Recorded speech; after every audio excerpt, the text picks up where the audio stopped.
আজকে আমরা মাস ওয়াস্টিং এর ক্লাসিফিকেশন এবং বিভিন্ন ল্যান্ডফর্ম নিয়ে আলোচনা করব।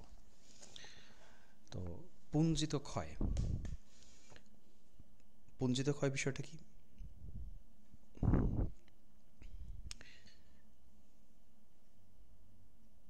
যে সমস্ত আবহবিকাজাত পদার্থ অভিকর্ষের টানে ওপর থেকে নিচের দিকে নেমে আসে, কোনোটা ধীরে, কোনোটা দ্রুত গতিতে, কোনোটাতে জলের অবস্থান দেখা যায়, কোনোটা জলবিহীন দেখা যায়। তো সামগ্রিকভাবে এদেরকে বলা হয় পুঞ্জিত ক্ষয়। এখন এটাকে ভূমিধস বলা হবে নাকি পুঞ্জিত ক্ষয় বলা হবে, এই নিয়ে বিভিন্ন ভৌগোলিকদের মধ্যে মত পার্থক্য আছে।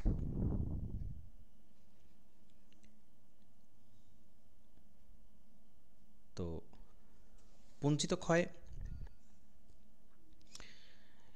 কিছু কন্ট্রোলিং ফ্যাক্টর রয়েছে, কিছু বিষয়ের ইনফ্লুয়েন্স রয়েছে পুঞ্জিত ক্ষয়ের। সেগুলো কি?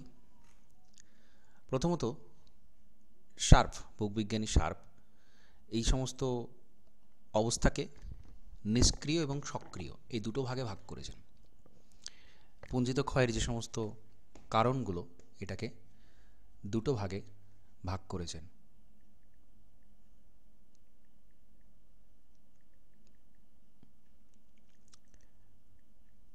তো একটা অঞ্চলে আর্দ্র অবস্থার উপস্থিতি প্রয়োজনীয়। যদি পুঞ্জিত ক্ষয় হতে হয় তাহলে আর্দ্র অবস্থা থাকতে হয়, তাহলে একটা পিচ্ছিলকারক উপাদান হিসেবে জলটা কাজ করে। তো একটা শুকনো আবহাওয়া যাওয়ার পর, শুকনো সময় যাওয়ার পর তারপরেই যদি একটু বৃষ্টি হয়, তখনই কিন্তু পদার্থগুলো দ্রুত নিম্নগমন হতে থাকে।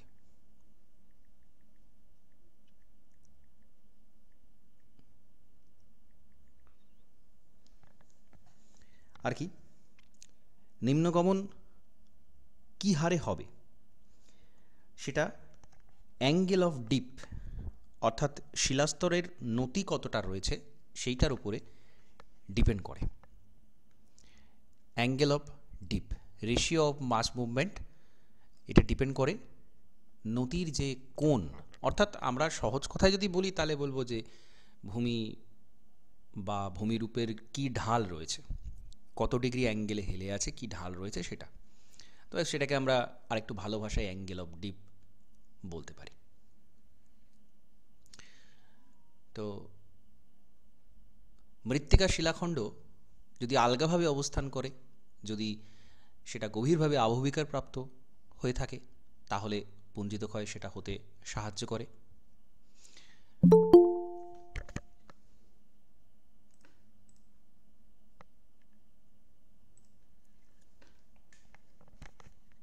কঠিন শিলা, কোমল শিলা যদি উপর নিচে অবস্থান করে এবং তার মধ্যে যদি কাদার ভাগ থেকে যায়, তো সেই কাদার পরিমাণ যদি বেশি থাকে, সেটা কিন্তু জল গ্রহণ করে পদার্থ নিচের দিকে নেমে আসতে সাহায্য করে। আর কি স্তরায়ন তল যদি বেশি থাকে, সেই ক্ষেত্রে সেই তল বরাবর শিলা পিছলে যাওয়ার প্রবণতা বেড়ে যায়। অর্থাৎ শিলার মধ্যে যে স্তরগুলো, যে লেয়ারগুলো আছে, সেই লেয়ারের সংখ্যা যদি বেশি হয়, তাহলে একটা লেয়ার থেকে অন্য লেয়ারটা সরে যাওয়া বা পুঞ্জিত ক্ষয় হওয়ার প্রবণতাটা অনেকটা বেশি দেখতে পাওয়া যায়। আচ্ছা, এগুলো খুব সাধারণ লাগছে, মানে ঠিক আছে, এগুলো তো কমন বিষয়, কিন্তু অপশান যেরকম দেয়া হয়, অপশান দেখবেন এরকম এরকম ধরনেরই কিন্তু সাধারণ অপশান অনেক সময় থাকে, কিন্তু তার মধ্যে আমাদের যখন নির্ণয় করতে হয় সেটা খুব সাবধানে করতে হয়। তো যার জন্যে আমাদের কিন্তু ডিটেলে এগুলোকে স্টাডি করতে হবে। দারুণ যদি থাকে, ক্র্যাক যদি থাকে, চ্যুতিতল যদি থাকে, সেক্ষেত্রে অবশ্যই শিলাস্খলনটা হওয়ার সম্ভাবনা থাকে। উদ্ভিদের অভাব, এটা খুব সহজ বিষয়, যে যদি উদ্ভিদ বেশি থাকে তাহলে সেটা শিলাকে আঁকড়ে ধরে থাকবে, শর্ট করে পুঞ্জিত ক্ষয় কিন্তু হবে না। যদি উদ্ভিদের অভাব থাকে সেক্ষেত্রে পুঞ্জিত ক্ষয়টা অনেক দ্রুত হতে পারে। তো এইগুলো ছিল শার্পের যে ক্লাসিফিকেশন, তার মধ্যে এগুলো ছিল প্যাসিভ ক্লজ। প্যাসিভ কজ গৌণ কারণ আমরা বলতে পারি, আর কিছু অ্যাক্টিভ কজ রয়েছে। পুঞ্জিত ক্ষয় হওয়ার জন্য কিছু অ্যাক্টিভ কজ রয়েছে। তো সেগুলো কি? নদী, হিমবাহ, বায়ু, সমুদ্র তরঙ্গ এদের ক্ষয়কার্যের ফলে কার্যকারিতা বেড়ে যায়। যেখানে ভূমির ঢাল যেটা বেড়ে যাওয়ার একটা প্রবণতা, ভূমির ঢাল যদি বেড়ে যায় সেক্ষেত্রে পুঞ্জিত ক্ষয় দ্রুত হবে। আবহবিকার যদি হয় সেটা হবে। ধস এবং চ্যুতি, যদি খনি অঞ্চল থাকে, যদি খাল খনন করা হয়, যদি রাস্তা তৈরি করা হয়, এগুলো হলে কি হবে, উঁচু অংশ যেগুলো পার্বত্য অঞ্চল, সেখানে কিন্তু সেই শিলাগুলো অনেক বেশি দুর্বল হয়ে যায়। সেটা একটা কারণ। কৃত্রিম জলাধার, আর্টিফিশিয়াল রিজার্ভার, সেখানে যদি জলতলের পরিবর্তন হয়, ওয়াটার লেভেল যদি ফ্লাকচুয়েট করে, সেটাও কিন্তু কারণ। কি হয়, আর্টিফিশিয়াল রিজার্ভার তৈরি হলে সেখান থেকে কিন্তু জল আশপাশের অঞ্চলে ছড়ায়, জল গ্রহণ করে আশপাশের শিলা, তো সেটা কিন্তু পিছলে যাওয়ার একটা সম্ভাবনা, প্রবণতা থাকে। আর কি হয়, ঢালের উপর বোঝার চাপ যদি বাড়ে, এটা খুব সাধারণ বিষয় যে ঢালের উপর যে বোঝা রয়েছে, তার উপরের অংশে যে পরিমাণ ভার রয়েছে, সেটা যদি বাড়ে, তখন কিন্তু এটা হতে পারে। বৃষ্টি, তুষারপাত, জলের পাইপলাইন, খাল নির্মাণ, এগুলো হলে কি হয়, বিভিন্ন আশপাশের অঞ্চল থেকে খোঁড়াখুড়ি করে কোনো একটা জায়গাতে সঞ্চয় করে রাখা হয়, সেইখানে একটা প্রেশার পড়ে, সেটা একটা কারণ। ট্যালাস যদি সঞ্চিত হয়, আচ্ছা, ট্যালাস সঞ্চয়টা কেন হয় এটা বলুন। আগের দিনই আমরা আলোচনা করেছি ওয়েদারিং করার সময়। তো ট্যালাস সঞ্চয়টা কেন হয়, বা ট্যালাস কখন সঞ্চিত হয়, কোন জায়গাতে হয়, একটু বলুন।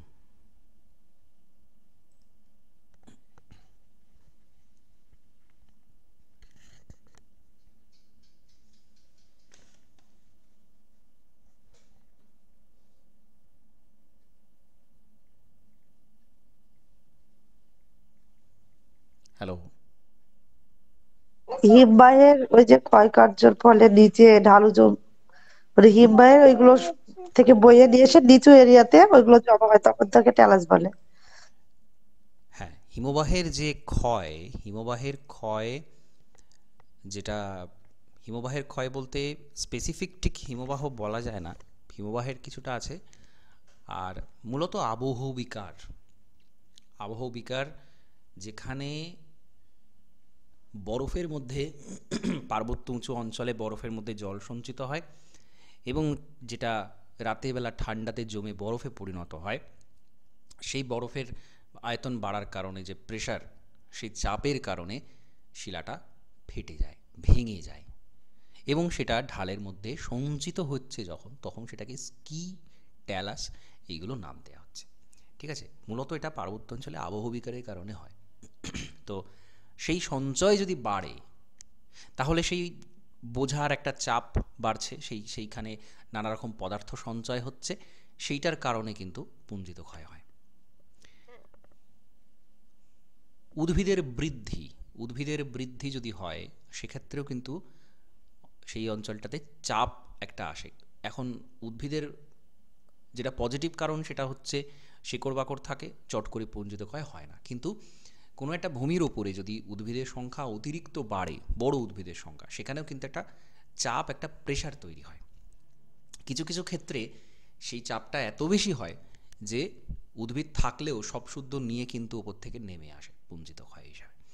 তো সেই এক্সাম্পলগুলো কখন হয় বা সেটাকে কি স্পেসিফিক বলা হয়, সেটা আমরা পড়ব এক্ষুনি।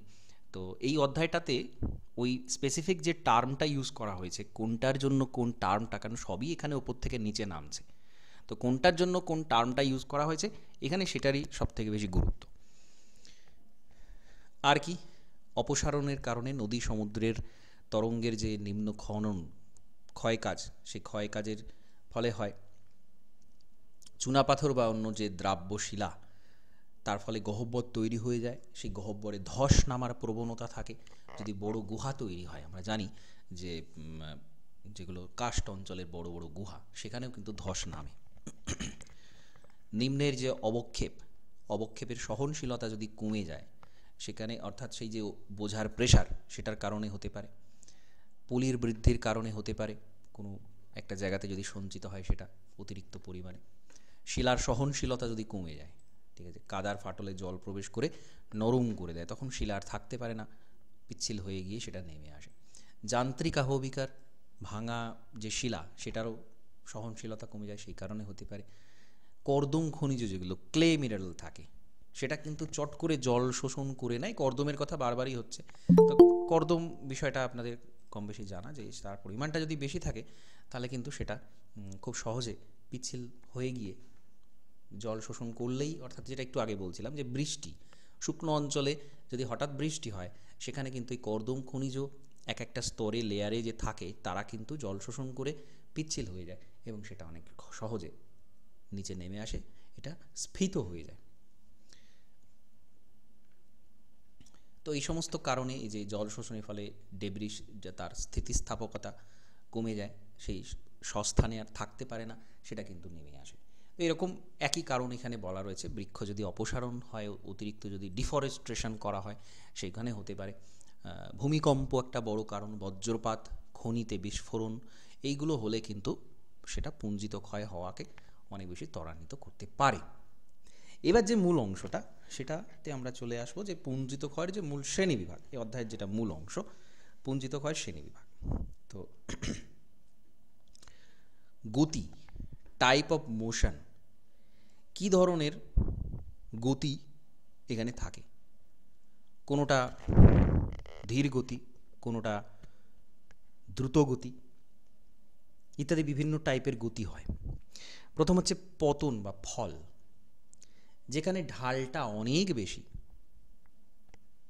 অতিরিক্ত খাড়া ঢাল, সরাসরি পদার্থগুলো ওপর থেকে ঢালের নিচে সরাসরি পতিত হওয়া, ঠিক আছে, ফল যেটাকে আমরা বলি, একেবারে সরাসরি ওপর থেকে নিচে পড়ে যাচ্ছে। স্লাইড হচ্ছে যেটা গড়িয়ে নিচের দিকে নামে, স্লাইডিং, গড়িয়ে গড়িয়ে গড়িয়ে গড়িয়ে নিচে নেমে এলো, সেটা একটা পদ্ধতি। স্ল্যাম্প, যেখানে পদার্থগুলো নামে ঠিকই, কিন্তু সোজা সরাসরি নামে না, সেটা কিছুটা বেঁকে ঘুরপথের নামে, তখন তাকে স্ল্যাম্প বলা হয়।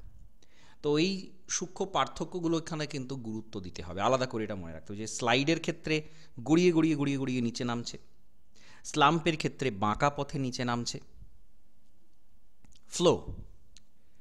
ফ্লো মানে প্রবাহ, তাহলে প্রবাহর ক্ষেত্রে কি হতে পারে, যে আঠালো পদার্থ সমূহ যেগুলো আছে, সেই আঠালো পদার্থগুলো ঢাল বরাবর নিচের দিকে অবতরণ করে, একটা জলের যেমন একটা প্রবাহ থাকে, এখানে সেই পদার্থগুলো প্রবাহিত হয়ে ওপর থেকে নিচের দিকে নামে। আঠালো পদার্থ অর্থাৎ ওই কর্দম খনিজ মাখা সেই যে পদার্থগুলো, সেগুলো ধীরে ধীরে ওপর থেকে নিচে একটা মানে ধীর গতিতে সেটা প্রবাহিত হতে হতে নিচের দিকে নামে, সেটা হচ্ছে ফ্লো।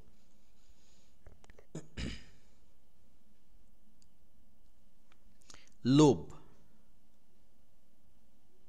যেই ক্ষেত্রে পদার্থগুলো জল দিয়ে সম্পৃক্ত থাকে, অর্থাৎ সেই তার মধ্যে প্রচুর পরিমাণে জল প্রবেশ করে গেছে, পদার্থগুলো ফুলে ওঠে এবং কানের লতির মতো সেটা উঁচু হয়ে অবস্থান করে এবং ধীরে ধীরে সেটা নিচের দিকে নেমে আসে। তো এটাকে বলা হচ্ছে লোভ। তাহলে এইগুলো হচ্ছে প্রত্যেকটাই পুঞ্জিত ক্ষয় যে নেমে আসছে তার বিভিন্ন রকমের পদ্ধতি, নেমে আসার পদ্ধতি। এবার আমাদের যেটা জানতে হবে সেটা হচ্ছে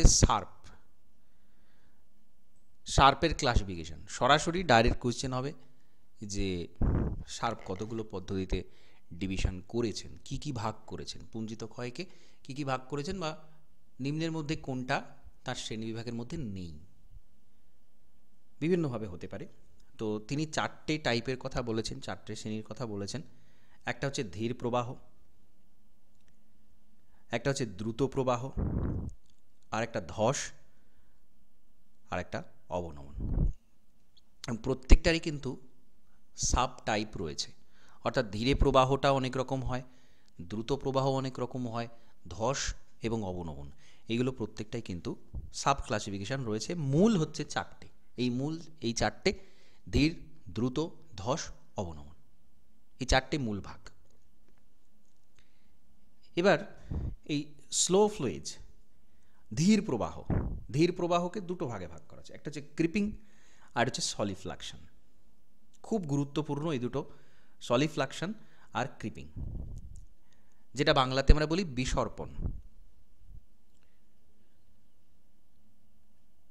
উঁচু অংশ থেকে পদার্থ যেটা নামে সেটা ধীর গতি, এটা ধীর গতির মধ্যেই ক্লাসিফিকেশানটা আমরা করছি, তাহলে খুব স্বাভাবিকভাবে এটা ধীর গতিতেই নামবে, ঢালবে, আস্তে আস্তে নেমে আসবে।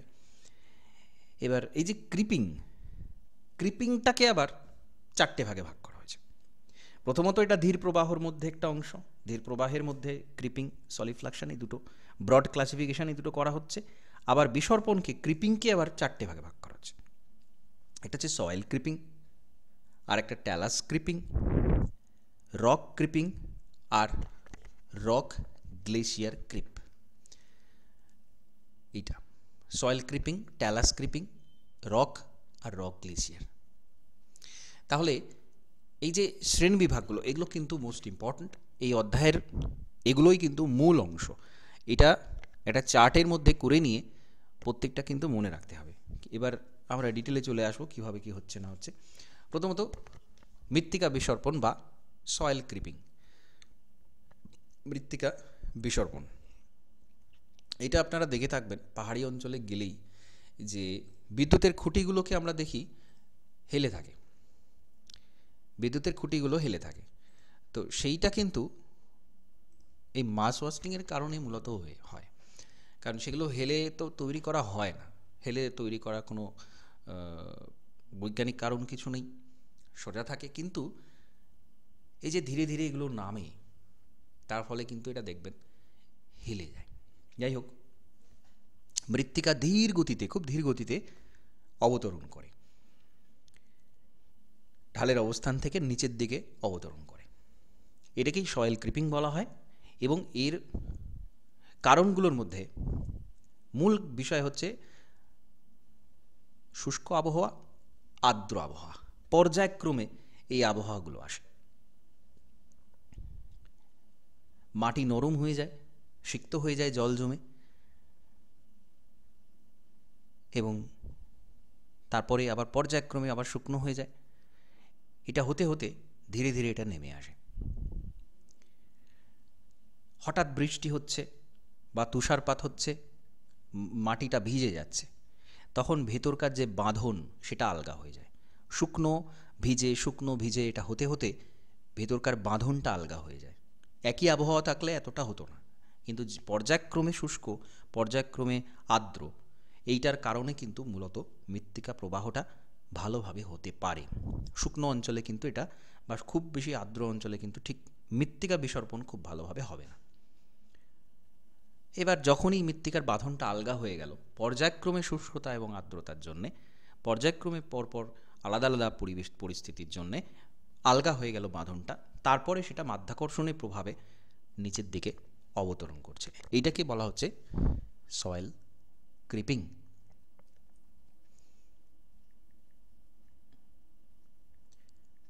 তাহলে বোঝা গেল এই অংশটা। এবার মৃত্তিকা বিসর্পণ হতে হতে আশপাশের যে অংশ, মৃত্তিকা স্তরটা কমে আসতে থাকে। এর জন্যে এরকম ভৃগুতট তৈরি হয়ে যায়, কারণ এখান থেকে মৃত্তিকাগুলো কিন্তু সরে গেছে, ক্ষয়ে গেছে, অন্য জায়গাতে সরে গেছে। তো এটাকেই বলা হচ্ছে মৃত্তিকা বিসর্পণ। মৃত্তিকা স্তর ক্রমশ ক্ষীণ হতে থাকে, এবং মৃত্তিকা সরে যাওয়ার কারণে কিছু কিছু কোথাও কোথাও দেখা যাবে গহ্বর তৈরি হয়েছে, গর্ত তৈরি হয়ে যাচ্ছে। এটা কিন্তু এই কারণে দেখতে পাওয়া যায়। একটা ফলাফল আমরা বলতে পারি, একটা ভূমিরূপও আমরা বলতে পারি, সয়েল ক্রিপিংয়ের কারণে এটা তৈরি হয়। Talus creeping. ট্যালাস। তো ওই যে আবহবিকারজাত ক্ষয়ীভূত পদার্থগুলো সঞ্চিত ছিল সেগুলো ঢালের নিচের দিকে চলে আসতে থাকে। যেগুলো শীতল জলবায়ু অঞ্চল রয়েছে সেখানে ঠান্ডা গরম, ঠান্ডা এবং গরম, সেখানে পর্যায়ক্রমে দিনের বেলা গরম, রাত্রিবেলা ঠান্ডা। তো এই যে কোণাকার প্রস্থখণ্ড, বেসিক্যালি ট্যালাসের ক্ষেত্রে আর একটা বিষয় খুব গুরুত্বপূর্ণ, সেটা হচ্ছে কোণযুক্ত শিলাখণ্ড হয়ে যায়। স্পেসিফিক্যালি ট্যালাস বলা হয় ওই যে বরফের বৃদ্ধি পাওয়া, জল হিসেবে জমার পরে বরফের বৃদ্ধি পাওয়া এবং সে শিলাটাকে ফাটিয়ে দেওয়া, এবং সেই শিলা ফেটে যাওয়ার পরে ট্যালাসগুলো দেখতে হয় কি কোণাকৃতি, একটা দিক ছুঁচালো থাকে। এইটা স্পেসিক্যালি ট্যালাস বলা হয়। সব সব ক্ষয়ীভূত অংশকে আমরা ট্যালাস বলি না। তো এটা খুব গুরুত্বপূর্ণ, ডেফিনেশনের মধ্যেই আসে। তো সেই যে শিলাখণ্ড সেটা যখন ঢালের নিচের দিকে চলে আসছে তাকে আমরা বলছি ট্যালাস ক্রিপিং। তাহলে এটা হলো মৃত্তিকা বিসর্পণ, হলো ট্যালাস ক্রিপিং হলো। আর হচ্ছে শিলা রক ক্রিপিং, যেগুলো আকারে অনেক বড়, আকারে বড় যে শিলাখণ্ড যেগুলোকে আমরা রক বলছি, বেলে পাথর, কংগ্লোমারেট, গ্রানাইট, এইগুলো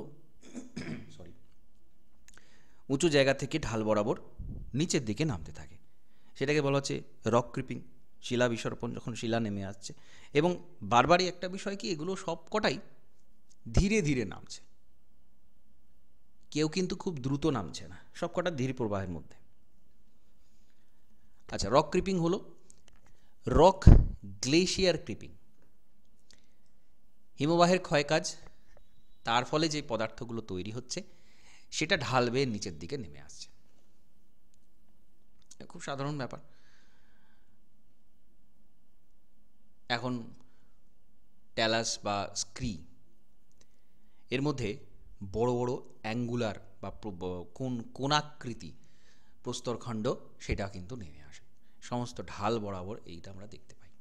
হিমবাহের ক্ষয়ের যে পদার্থগুলো সেগুলো কিন্তু সবই ধীরে ধীরে নেমে আসতে থাকে। তার মধ্যে স্কি ট্যালাস এবং তার সাথে সাথে কিছু কোণাকৃতি প্রস্তরখণ্ড এইগুলো দেখতে পাওয়া যায়।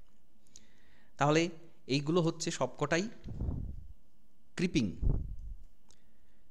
ধীর প্রবাহের মধ্যে যে ক্রিপিং, সেই ক্রিপিংয়ের এই চারটে ভাগ: মৃত্তিকা, ট্যালাস, শিলা এবং শিলা হিমবাহ, রক গ্লেসিয়ার। এটা হলো। এবার আমরা চলে আসব ধীর প্রবাহের যে দ্বিতীয় অংশটা ছিল, অর্থাৎ সলিফ্লাকশন। সলিফ্লাকশন হচ্ছে ওয়ান টাইপ অফ ধীর প্রবাহ। এখন এই সলিফ্লাকশন এটা দুটো শব্দ থেকে এসেছে, সোলাম মৃত্তিকা এবং ফ্লোর অর্থাৎ প্রবাহ। এখানেও কিন্তু সেই মৃত্তিকা প্রবাহ কথাটাই আসছে। এখন এখানে স্পেসিফিক্যালি এই যে আন্ডারসন 1960-তে তিনি বলছেন যে হাই ল্যাটিটিউড যেগুলো আছে, হাই ল্যাটিটিউড উচ্চ অক্ষাংশ যেগুলো আছে এবং হাই অল্টিটিউড যেখানে আছে, সেখানে জল দিয়ে সিক্ত যে মাটি সেটা মাধ্যাকর্ষণের টানে উচ্চভূমি থেকে ঢাল বরাবর নিচের দিকে নেমে আসতে থাকে। এটাকেই বলা হচ্ছে সলিফ্লাকশন। এটা একদম স্পেসিফিক্যালি সরাসরি জিজ্ঞাসা করা হয় এবং কে বলেছেন সেটাও জিজ্ঞাসা করা হয়। কে বলেছেন সেটাও জিজ্ঞাসা করা হয়, ডাইরেক্ট কোয়েশ্চেন হয়। আপনারা যদি প্রিভিয়াস ইয়ার দেখেন 2016তে দেখবেন সলিফ্লাকশন জিজ্ঞাসা করা হয়েছিল। সম্ভবত পাশেরটা কি অনার্সেরটাতে সেটা মনে নেই, কিন্তু জিজ্ঞাসা করা হয়েছিল। তো একদম স্পেসিফিক্যালি, এবং কে বলেছেন, কোনো না কোনো ভৌগোলিকের নাম পাবেন। জিওগ্রাফিক্যাল থট নেই আমাদের পিএসসি সিলেবাসে, কিন্তু কোন ভৌগোলিক কিসের কথা বলেছেন, কে কি ডেফিনেশন দিয়েছেন, কার কোনটা গুরুত্বপূর্ণ, এটা আমি একটা চার্ট দিয়ে দেবো আপনাদের। চার্টটা দেখে করে নেবেন।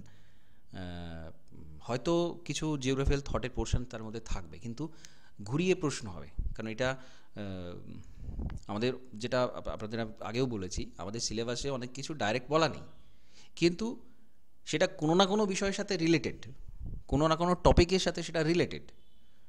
তো সেই প্রশ্ন কিন্তু আসবে, এবং সেখানে কিন্তু এরকমটা দাবি করা যাবে না যে এটা তো আমাদের সিলেবাসে ছিল না।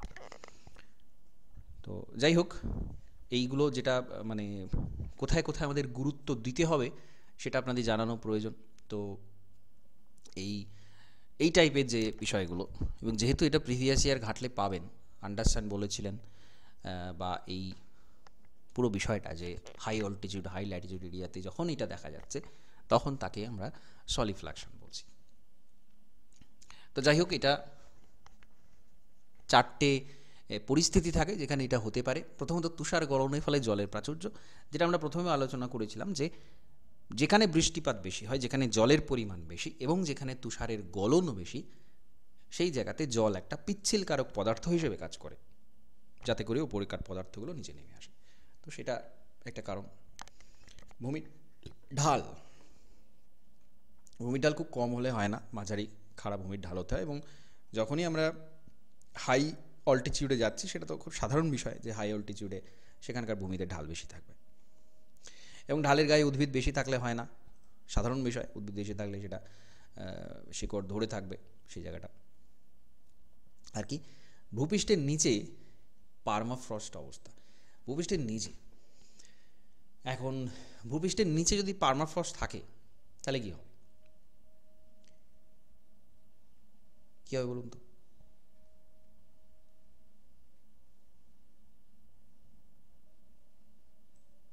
ভূপৃষ্ঠের নিচে সেখানে যদি বরফের সঞ্চয় থাকে তাহলে কি হবে? এখানেও সে একই বিষয় আসছে যে মাটির মধ্যেকার যে শূন্য স্থান সেগুলো কিন্তু বরফ থেকে যাচ্ছে সেখানে, এবং সেটা যখন গলন হচ্ছে, জলে পরিণত হচ্ছে, সেই জায়গাটা কিন্তু আর স্থিতিস্থাপকতা ধরে রাখতে পারছে না, তখন কিন্তু খুব সাধারণভাবে সেটা নিচের দিকে নেমে আসবে। তাহলে এই পদ্ধতিগুলো খুব গুরুত্বপূর্ণ প্রত্যেকটা। সলিফ্লাকশন ওভারঅল এই টার্মটাই খুব গুরুত্বপূর্ণ, সলিফ্লাকশন। তাহলে এইগুলো সবকটা কিন্তু ধীর প্রবাহের মধ্যে ছিল, ধীর প্রবাহের মধ্যে ক্রিপিং আর সলিফ্লাকশনটা ছিল। এরপর আমরা পরবর্তী অংশ দ্রুত প্রবাহতে চলে যাব। সেকেন্ড যে ক্লাসিফিকেশনটা ছিল দ্রুত প্রবাহ, rapid flow type of mass fasting. দ্রুত প্রবাহের মধ্যে কি আসছে? একটা হচ্ছে আর্থ ফ্লো। আর্থ ফ্লো, মৃত্তিকা প্রবাহ, এখানে বাংলাটা যদিও সেম, সেই জন্যে সয়েল ক্রিপিংয়ের ক্ষেত্রে মৃত্তিকা বিসর্পণ কথাটা ব্যবহার করা হয়েছিল, ক্রিপিং। আর এক্ষেত্রে ফ্লো, প্রবাহ, মৃত্তিকা প্রবাহ। আর কি প্রবাহ হচ্ছে? মাড ফ্লো, কর্দম, আর হচ্ছে সম্প্রপাত, ডেব্রিস বা অবস্কর, ক্ষয়ীভূত অংশ, সেইগুলো যদি প্রবাহ হয় তখন সেটাকে ডেব্রিস অ্যাভালাঞ্চ বলা হচ্ছে। তো এবার এগুলো আমরা একটা একটা দেখব।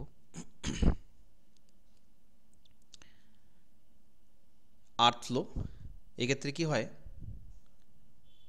কর্দম বা সিল্টের উপস্থিতি যেখানে বেশি থাকে তখন ঠিক জিওবার আকারে, ঠিক আছে, এখানে লেখাগুলো একটু উল্টে গেছে, এই যে জিওবার আকারে একটা অংশ কিন্তু ভেঙে ওপর থেকে নিচে অবতরণ করে, ঠিক আছে। এই টার্মটা মনে রাখবেন, ঠিক জিভের মতোই লাগে দেখতে, ছবিটা একটু দেখলে বুঝতে পারবেন।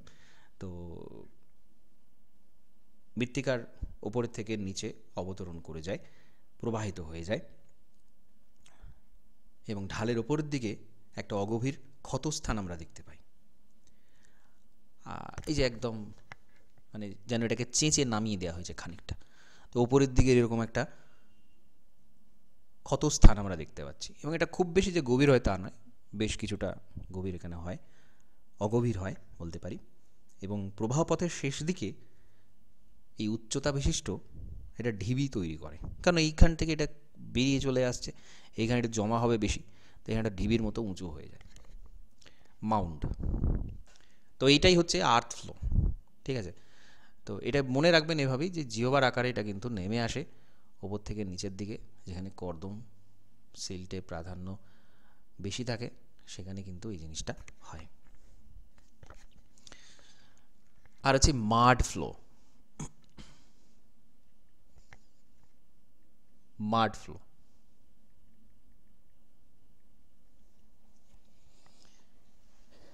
মৃত্তিকা পরে কর্দম প্রবাহ,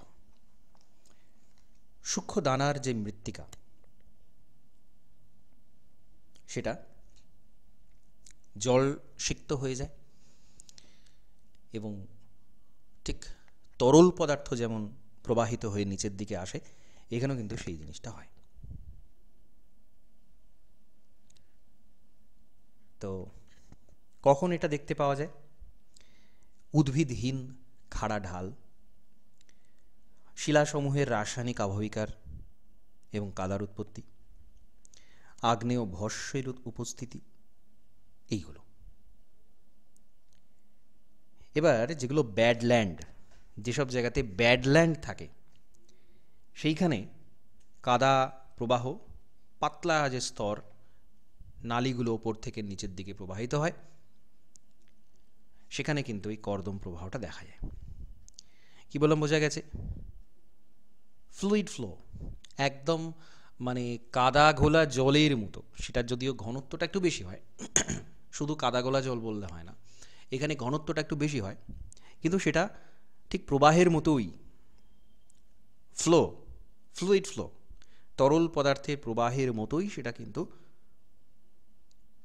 নিচে চলে আসে। এবং এই যে বিষয়টা ঘর বাড়ি পর্যন্ত বহন করে নিয়ে চলে যায়, বুঝতে পারছেন কীরকম জিনিস?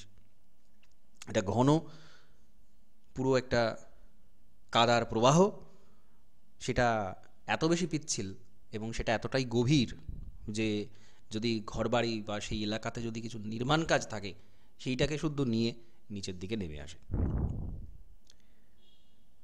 তো কিছু কিছু ক্ষেত্রে এটা অনেক বেশি শক্তিশালী হয়, এই প্রবাহটা।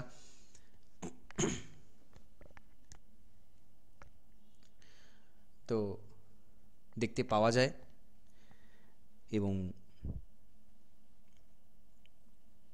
শিলাসমূহ যদি রাসায়নিক আবহবিকার হয় এবং সেখানে যদি কাদার উৎপত্তি হয়, কর্দমের উৎপত্তি হয়, আগ্নেয় ভস্ম যদি দেখতে পাওয়া যায়,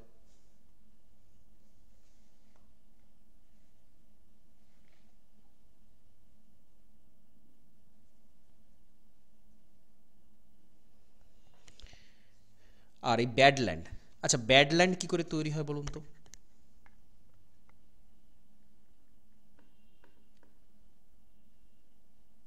ব্যাডল্যান্ড কি করে তৈরি হয়?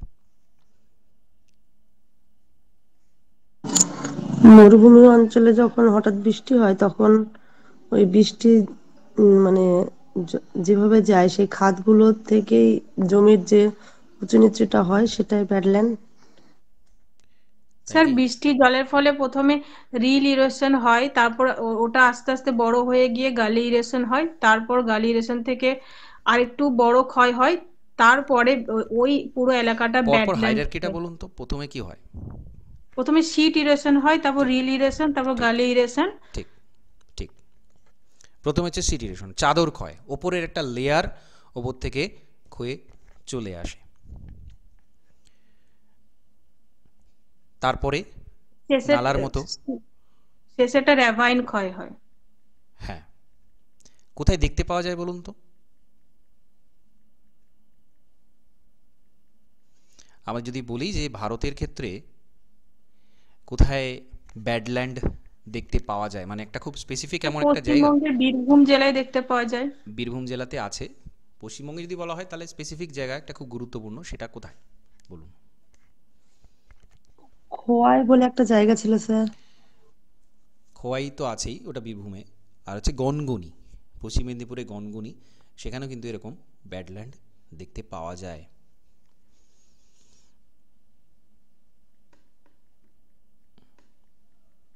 আর ভারতের ক্ষেত্রে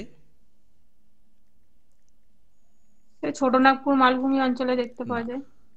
না, এটা হচ্ছে চম্বল উপত্যকা।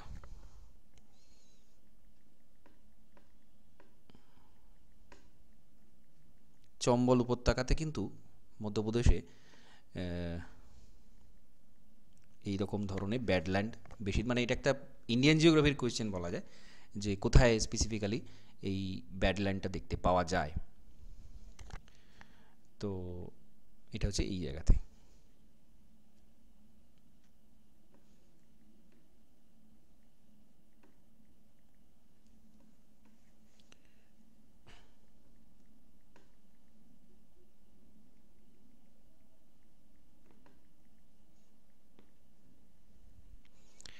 আচ্ছা, এবার আমরা এই মাড ফ্লোটাকে বিভিন্ন জায়গা অনুযায়ী কোথায় কি হয় সেটা অনুযায়ী আমরা তিনটে ভাগে ভাগ করতে পারি। একটা হচ্ছে মরু প্রবাহ, এটা সার্ফ নিজেই ডিভিশনটা করেছেন, তো এটা ইম্পর্ট্যান্ট। মরু প্রবাহ, মরু অঞ্চলে যদি দেখা যায়, পার্বত্য প্রবাহ এবং আগ্নেয়গিরি অঞ্চলে যদি দেখা যায়, তিনটে টাইপ রয়েছে কাদা প্রবাহের ক্ষেত্রে। তো এটা হচ্ছে সার্পেরই ক্লাসিফিকেশন। নেক্সট হচ্ছে ডেব্রিজ অ্যাভালাঞ্চ। ডেব্রিজ অ্যাভালাঞ্চ বা অবস্কর প্রবাহ বা সম্প্রপাত, সব থেকে ভালো যেটা শব্দ, সম্প্রপাত। তো উচ্চ পার্বত্য অঞ্চলে শিলা বা তুষারের সম্প্রপাত মাঝে মধ্যেই সেটা দেখতে পাওয়া যায়, এবং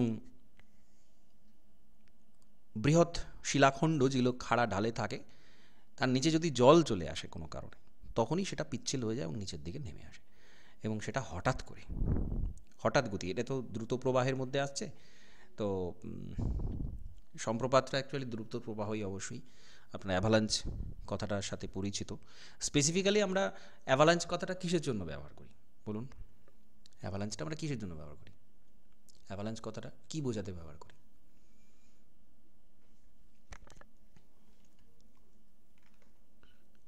অ্যাভালাঞ্চ স্পেসিফিক টার্ম, কি প্রবাহ, মানে কি ধরনের অ্যাভালাঞ্চ বলতে আমরা কি বুঝি?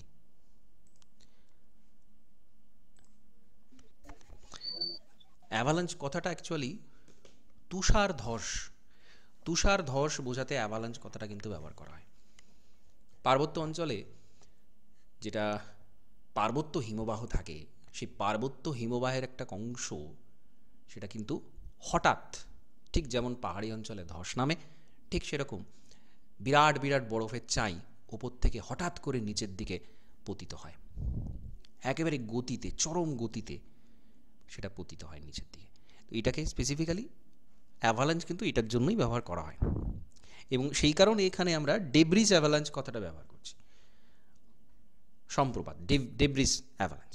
তো তাহলে এটা কি হচ্ছে? ঢাল বরাবর সেটা আস্তে আস্তে আস্তে আস্তে বললে ভুল হবে, সেটা কিন্তু নেমে আসছে হঠাৎ করে, এবং সেটা সেখানে বড় বড় প্রস্তরখণ্ড, যে ডেব্রিজ বলা হচ্ছে কিন্তু ছোট ছোট নয়, এগুলো সব বড় বড় প্রস্তরখণ্ড।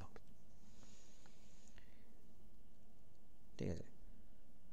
আর যদি যে জায়গা থেকে চলে এলো শিলাটা, সেখানে যদি খাত তৈরি হয়, তাকে বলা হয় অ্যাভালাঞ্চ স্যুট। ঠিক আছে, এই টার্মগুলোর উপর আমাদেরকে একটু আলাদা করে গুরুত্ব দিতে হবে। অ্যাভালাঞ্চ স্যুট, ঠিক আছে, যেটা আপনাদের আগেও বলেছি যে একটা খাতা রেডি রাখবেন হাতের সামনে সব সময়, যখনই কোনো কিছু পাবেন এরকম ধরনের টার্ম, সেই টার্মগুলো কিন্তু সাথে সাথে একদম টপিক ওয়াইজ চ্যাপ্টার ওয়াইজ সেই জায়গাতে তুলে নেবেন, তাহলে কিন্তু আর ভোলার সম্ভাবনা থাকবে না, এবং সেটা রিভিশনও করে যেতে পারবেন। নাহলে এই নোটসের মধ্যে কোথায় কি রয়েছে সেটাকে চট করে রিভিশন করাটা কিন্তু খুব মুশকিল হবে। ঠিক আছে, এটা খুব স্মার্ট ওয়ার্ক, একখানা স্মার্ট ওয়ার্ক করবেন, শুধু শুধু পড়ে কিছু লাভ নেই। এটা প্রচুর পড়লেন, পরীক্ষার আগে ওভারঅল তো সব রিভিশন করতে পারবেন না, সম্ভব নয়। পরীক্ষার 3-4 দিন, এক সপ্তাহ আগে যদি পুরো সব যা পড়েছেন সব যদি রিভিশন করতে চান, তাহলে নিজেকে কিছু এই জিনিসগুলো করে রাখতে হবে। নাহলে কিন্তু পরীক্ষার আগে আপনি যত যাই পড়ে নেন না কেন, কারণ হাজার হাজার এখানে ইনফরমেশান আছে, 50-60 হাজার ইনফরমেশান আছে শুধু, তো সেটাকে ওই পরীক্ষার এক সপ্তাহ আগে সব যদি পড়ে যেতে চান, তাহলে নিজের বানিয়ে রাখতে হবে এগুলো। তো যাই হোক, এটাকে অ্যাভালাঞ্চ স্যুট বলা হচ্ছে, এবং এই আকস্মিক ঘটনার জন্য ঘরবাড়ি ধ্বংস হতে পারে, স্বাভাবিক বিষয়। ওপর থেকে যদি একটা এরকম বড় বড় পাথর নামতে থাকে, তো স্বাভাবিকভাবে সেখানে ঘরবাড়ি পড়লে সেটা ধ্বংস হয়ে যাবে। আর হচ্ছে ধস, ল্যান্ডস্লাইড, নিচের দিকে শিলাখণ্ড, শুকনো মৃত্তিকা পতন, তাকে বলা হচ্ছে ধস। নানা কারণে করতে পারে। অতি তীব্র ঢাল, তুষার গলা জল বা প্রচুর বৃষ্টিপাত, শিলা যদি পিচ্ছিল হয়ে যায়, যদি ভূমিকম্প হয়, এবং মানুষের কারণে। ল্যান্ডস্লাইডের কথা আলাদা করে বলার কিছু নেই, মনুষ্যসৃষ্ট কারণটাই বর্তমানে অনেক বেশি। আমরা যদি এক্সাম্পল বলি, তাহলে আমরা কোন জায়গাটাকে আমরা দায়ী করব? আমরা যদি ভারতের ক্ষেত্রে বলি যে এই জায়গাতে স্পেসিফিক্যালি ধস প্রবণ অঞ্চল সব থেকে বেশি কোন জায়গাটা, এটা বলুন। হিমালয় পার্বত্য অঞ্চল। শুধু হিমালয় পার্বত্য অঞ্চলের বললে ছেড়ে দিলে ঠিক হবে না, আরও স্পেসিফিক্যালি যদি বলা হয় কোন জায়গাটা হিমালয় পার্বত্য?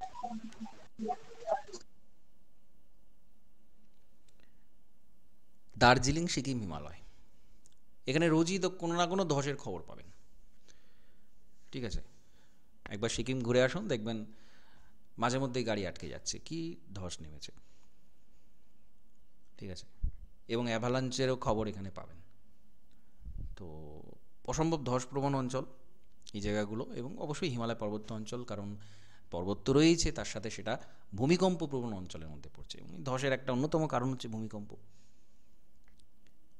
আচ্ছা, এছাড়াও আমরা ধস আরও 5টা টাইপ দেখতে পাই।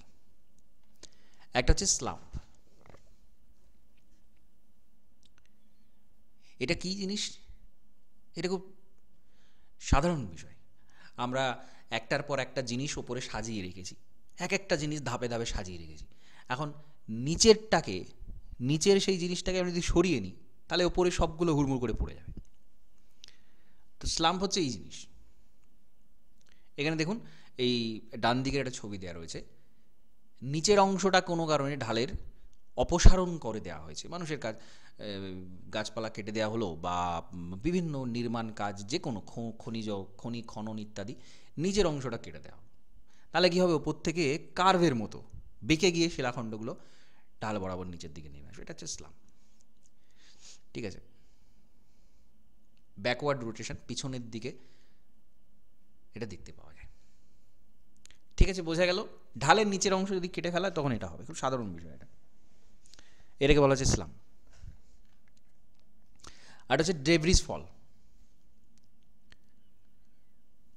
যে শিলাগুলো একটু ঝুঁকে আছে বা যেগুলো অনেক বেশি ঢাল, যেখানে তখন লম্বালম্বি ওপর থেকে নিচে মৃত্তিকা শিলাখণ্ডে পড়ে যাবে, স্বাভাবিক বিষয়। যেমন ধরুন বিপরীত চ্যুতি, যেখানে ঝুলন্ত যে অংশ সেটা ওপর দিকে যদি উঠে যায়, বিপরীত চ্যুতি, সেটা এরকম হেলে থাকে, বুঝতেই পারছেন, ভয়ানক ঢাল ওপর থেকে নিচে ঝুঁকে আছে, তো সেখান থেকে এরকম ধরনের ডেব্রিস ফল পাওয়া যায়। রক স্লাইড,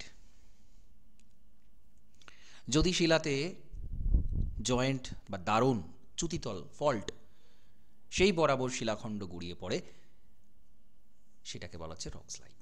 খুব সাধারণ বিষয় এটা, শিলাগুলো গড়িয়ে উপর থেকে নিচে নামে। আর কি? রক ফল,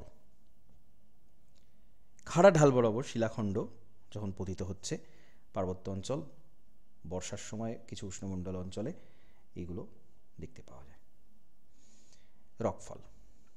আর হচ্ছে অবনমন বা সাবসিডেন্স, ঢালের ওপরের মাটি বা পাথর সেগুলো ঢালের নতির দিকে বা ধারের দিকে এটা সরে যায় না, এটা নিচের দিকে বসে যায়, বা নিচে বসে যাওয়া, যেটা ধরুন কোনো একটা মাটি নিচের দিকে বসে গেল, সেই ঢালটা যদি নিচের দিকে বসে যায়,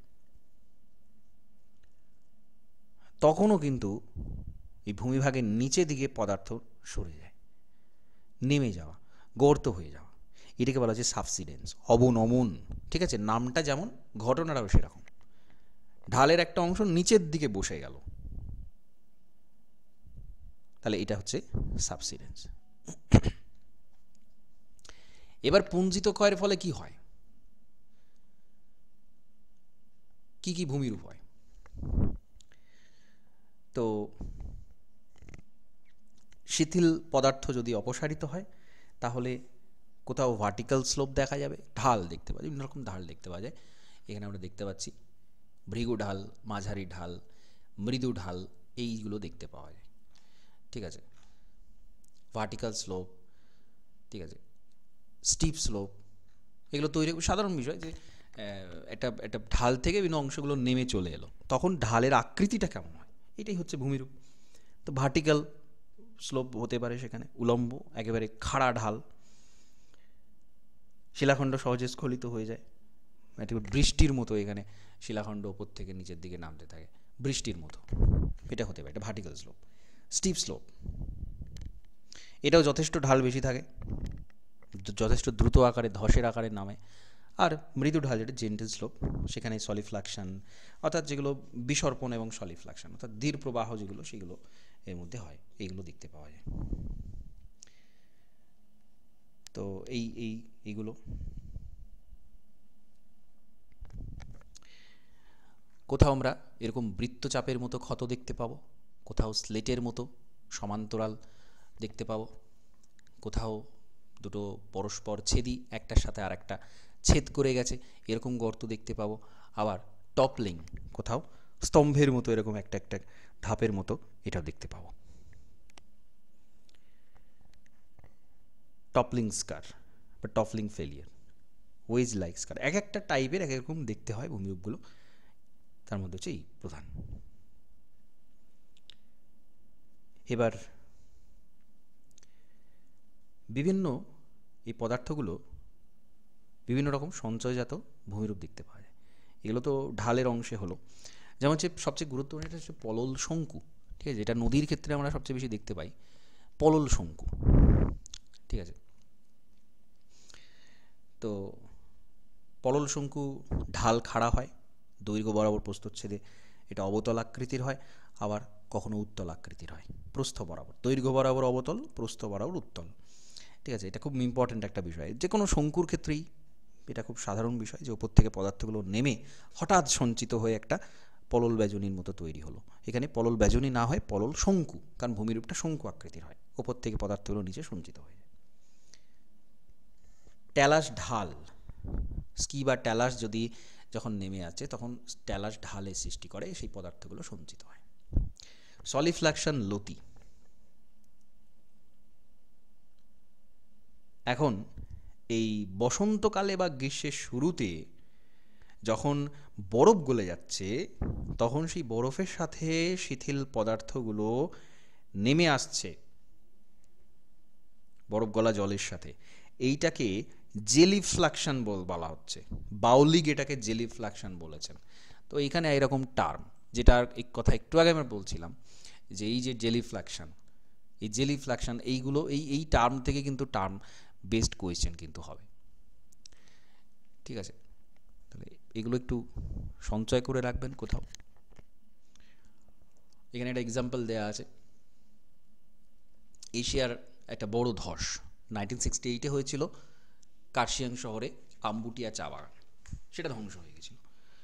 এই যে প্রায় 2 বর্গ কিলোমিটার একটা অঞ্চল সেটাকে ধসিয়ে ফেলতে সক্ষম হয়েছিল। তো এই যেটা বলছিলাম যে দার্জিলিং এবং সিকিম হিমালয় ভূপ্রাকৃতিক কারণ এবং মানবিক কারণে এই প্রায়শই আমরা পুঞ্জিত ক্ষয় দেখতে পাবো। খুব ইম্পর্ট্যান্ট এই বিষয়টা, ঠিক আছে। এক্সাম্পলটা অবশ্যই গুরুত্বপূর্ণ এবং এটা মনে রাখবেন, যেহেতু এটা এশিয়ার মধ্যে সবথেকে বড় ধস আখ্যা দেওয়া হচ্ছে, তো এটাকে অবশ্যই মনে রাখতে হবে। মাস ফাস্টিংয়ের কি গুরুত্ব রয়েছে? তো প্রায় প্রত্যেকটা নদী তীরে এটা হয়। পাহাড়ি অঞ্চলে, পার্বত্য অঞ্চলে দেখতে পাওয়া যায় মানুষের যেটা সবচেয়ে বেশি গুরুত্বপূর্ণ সেটা হচ্ছে ধস বা এই ধরনের যে কার্যকলাপ, তার ফলে কিন্তু মানুষের জীবনযাত্রা বিপর্যস্ত হয়, যদিও সেখানে মানুষের হাত থাকে অনেকটাই, কখনো শুধু প্রাকৃতিক কারণে হতে পারে। তো এবং ভূমিরূপ কিছু পরিবর্তিত হয়, ঢাল পরিবর্তিত হয়ে যায় ধীরে ধীরে, আশপাশের বাস্তুতন্ত্র পরিবর্তিত হয়ে যায়। তো এরকম ধরনের বিভিন্ন ঘটনা পঞ্জিত ক্ষয়ের ক্ষেত্রে ঘটে থাকে, ঠিক আছে। বোঝা গেল আশা করছি। এই যে এক একটা টাইপ আছে, এখানে এমন কিছু কঠিন বিষয় নেই, তবে জাস্ট ওই যে টার্মগুলো ইউজ করা হয়েছে একটার জন্য একটার জন্য কোন টার্মটার কি বলা হচ্ছে স্পেসিফিক্যালি, এবং যেগুলো আমি বললাম টার্ম আলাদা করে মনে রাখার জন্য, সেইগুলো কিন্তু ভালো করে মনে রাখবেন। ওভারঅল চার্টটা যেন মাথায় থাকে যে এইটা ক্লাসিফিকেশান, তার মধ্যে এই সাব ক্লাসিফিকেশান আছে, এটা হচ্ছে এই, এটা হচ্ছে এই, ঠিক আছে। একটা চার্ট করে রাখবেন, সবথেকে ভালো হচ্ছে একটা খাতাতে একটার পর একটা চার্ট করে রাখলেন এবং চোখটা বুঝে একটু চার্টটা দেখে মনে করতে চেষ্টা করলেন যে এইটার মানে কি, এইটা কী ধরনের প্রসেস, কিভাবে এটা হয়, ঠিক আছে। তাহলে খুব সহজে এটা কিন্তু রিভিশন হয়ে যাবে, মনে রাখতে পারবেন। ওকে, আর কিছু প্রশ্ন থাকলে জিজ্ঞাসা করতে পারেন।